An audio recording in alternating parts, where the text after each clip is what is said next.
Salut, c'est Scali. On se retrouve pour une nouvelle vidéo. Et aujourd'hui, j'ai oublié mon chapeau.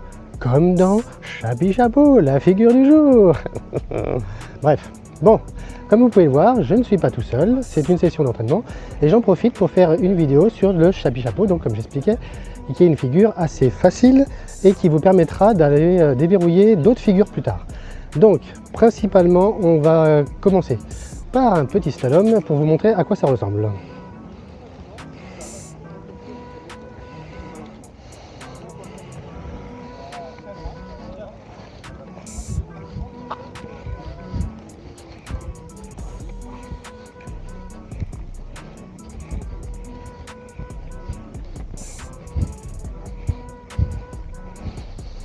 Voilà, donc c'est une figure qui demande d'utiliser beaucoup les hanches et on a un appui sur l'arrière et l'avant du talon alterné. Donc je vais réexpliquer.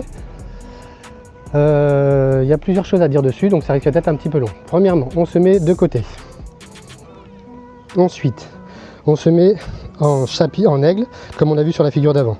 On fait un mouvement de hanche, donc au début on commence à faire juste les hanches. On est en appui sur le pied gauche, mais on va lever le talon, et là on va lever, le talon là et le talon là. Donc on va pouvoir faire tourner, je pivote, je ramène ce talon et je referme. Je mets en chapi, chapeau, chapi, chapeau, chapi et chapeau. Donc on alterne ici deux positions, la position d'aigle et la position d'aigle inversée. Je remontre, la position d'aigle, c'est quand on a les pieds ouverts sous le plot.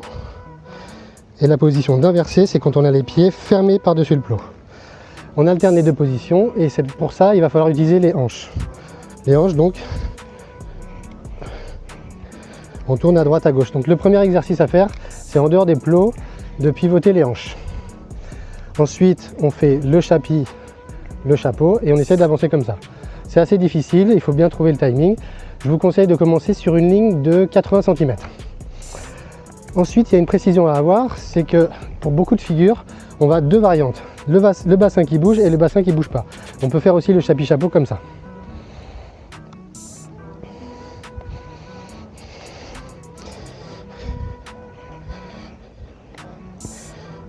Je recommence.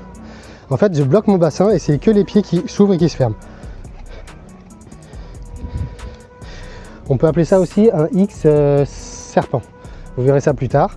Donc la différence, c'est que beaucoup de figures se font comme ça, où on bloque le bassin, ou alors on tourne le bassin. Chapi chapeau, on tourne le bassin. Vous allez voir, c'est assez réalisable quand même. Plus les plots sont serrés, plus c'est facile. Donc si c'est encore trop dur à 80, essayez avec un écart de 50 cm. Je fais un petit tour pour présenter mes amis, comme ça on va rigoler. Et il y en a qui essayent d'éviter la caméra, regarde, hop, ils s'en vont. Hop, ils s'en vont parce qu'ils ne veulent pas voir. Bref, vous les verrez quand même en vidéo. Hein. Prochaine figure, je ne sais toujours pas ce que c'est, mais celle-là elle a été assez difficile, hein, parce que ça faisait longtemps que je n'avais pas fait la petite série. C'est dur de s'y remettre quand même. On se retrouve demain pour la prochaine figure. Bye bye, n'hésitez pas, un commentaire, petit like, abonnez-vous, voilà. Faites ça comme ça, comme d'habitude. Ciao.